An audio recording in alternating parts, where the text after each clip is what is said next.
Hi everyone and welcome to my channel and to this time-lapse version of a little green parrot study in soft pastel. I hope that you enjoy seeing this speeded up version here. I'll be releasing a real-time tutorial series from this piece over on my Patreon channel if you'd like to come and work along with me. But if you enjoy this here on YouTube, then please do hit subscribe to my channel. So close to 40,000 subscribers now, so please do help boost me over the line.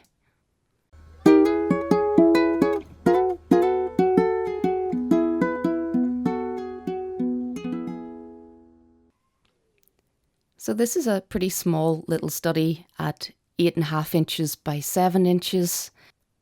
And I'm working on the dark purple colour of pastel matte paper. A really nice colour to work on top of for all of these greens. So I want to bring some of the purples out in the background, and I'm going to try and use the background to complement the edges of the bird. That's something I'm always talking about when I'm creating these out of focus or bokeh backgrounds. I'm really making use of the colours that will lie around the edges of the bird and hopefully help to contrast those parts of the bird.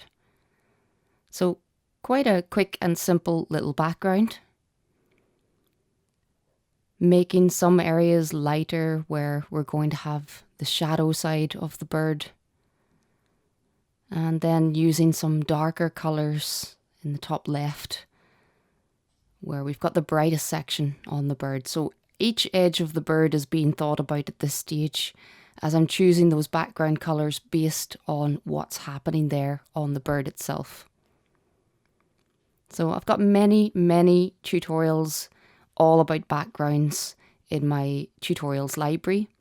All sorts of different backgrounds, from the very out of focus like this to more detailed and complex backgrounds. I really love to paint backgrounds, whether they're detailed and adding a lot to the painting, or whether they're quite abstract and colourful and with the main aim of contrasting the main subject.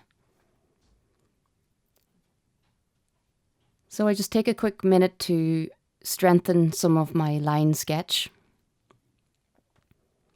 You can also see how I do that in another video here on YouTube.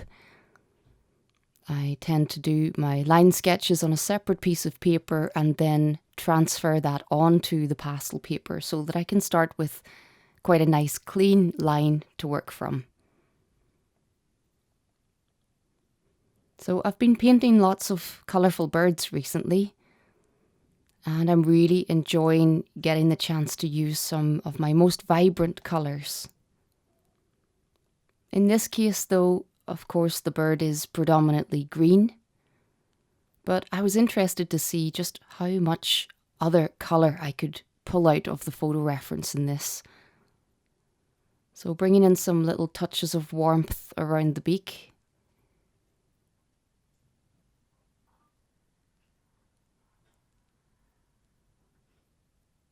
And of course, in the real-time tutorial series, you'll get to see all of this in real time with my narration all the way through as guidance.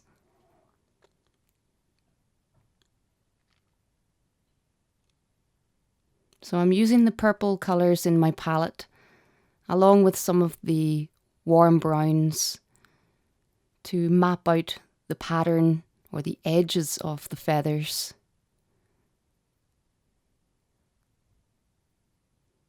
So despite the fact that it's a green bird, I'm really looking for those other colours first. And all of the little tips to the feathers do appear to have a slightly purple tint to them. And then we've got this beautiful yellow crown on the top of the head. You can see in my photo reference that this area is a little bit overexposed in my photo. So I do have some other photographs of the same bird. And these show the yellow crown of the head a little better. So quite often when I take my own photo reference, I may not take the perfect photo to paint from, but a combination of my photos usually works. And of course, I'll release those photos as well over on Patreon. I'll release this version that I've worked from. But then, as I normally do, I try to release a selection of other alternative shots of the same bird or animal. And the idea is really that you can learn all of the techniques from my tutorial. And then rather than paint along on the exact same image as me, you can choose to create your own painting using those techniques and making use of my royalty-free reference images.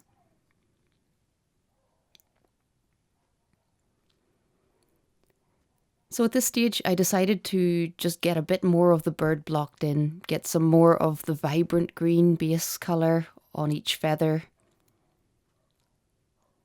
I've really got to think about the light and shade in this reference, where we've got very definite shadow lines.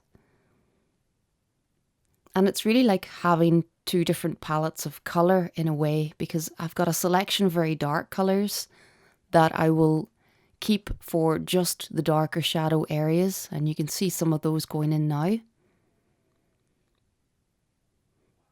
And then it's more of those mid-tone to light greens that I'm using in the sunlit areas. And on the whole, I'm not really letting those colours seep into places that they shouldn't be. So if it's a highlight colour in the sunlight, I just make sure that I don't go into the shadow areas with that colour. So painting sunlight, painting light and shade is something that I absolutely love to do. I often choose a photo reference where there is direct sunlight, where there are interesting shadows being cast on the main subject. Quite often it's those shadows that attract me to paint something despite what the main subject might be. It's often the light and shade that makes me really want to paint it. So working on to the wing and down the back of the bird. Some beautiful colours going into this one. All sorts of different types of green. Aqua coloured greens with more blue in it. And then also some greens with more yellow. So I talk about that a lot throughout the tutorial, my use of the colours and why I'll choose a certain colour when I do.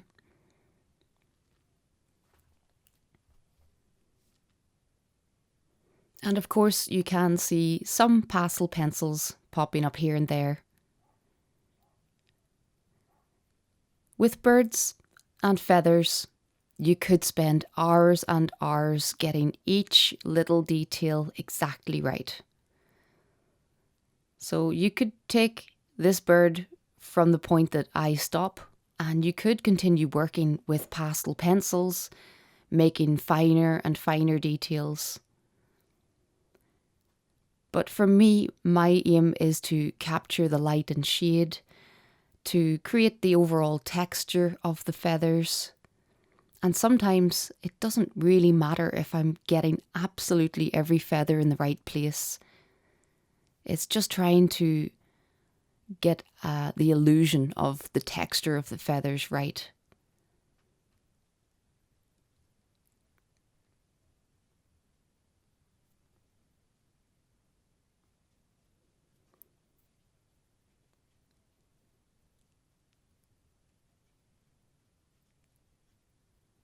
So I'm hoping to continue with the theme of colourful birds. I'm heading in the next few days to photograph some more, and it has certainly become a little series that I'm enjoying working on.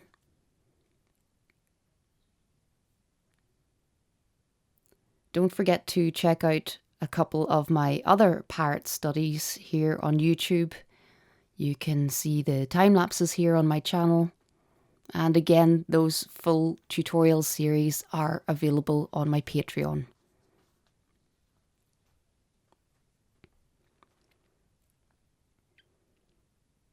But if you're new to my YouTube channel, make sure that you have a look around in all of my playlists.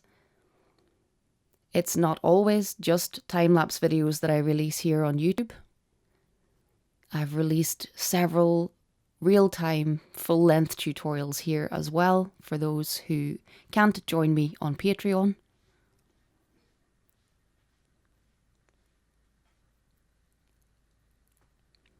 And as I mentioned at the beginning of the video, I'm really close to 40,000 subscribers here on YouTube. So if you haven't already subscribed here, then please do hit that button if you enjoy this.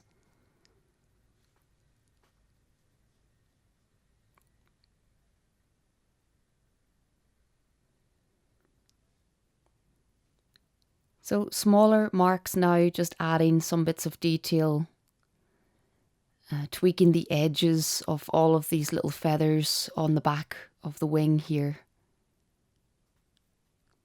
And just bringing the overall tonal value of this area up a little. So my colour choices and tonal value in general are things that I talk about a lot in this little tutorial. It's not a very long one, a nice shorter project to work along with if you fancy painting with me,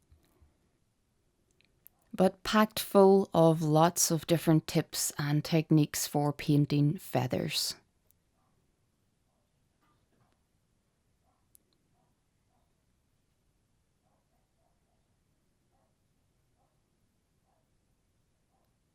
So just a final bit of detail around the edges of the feathers. I hope that you've enjoyed seeing this come together here. Do check out my full library of tutorials on my website, emmacolbertart.com.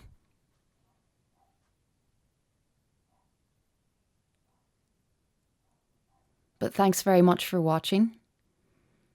And until next time, happy pasteling.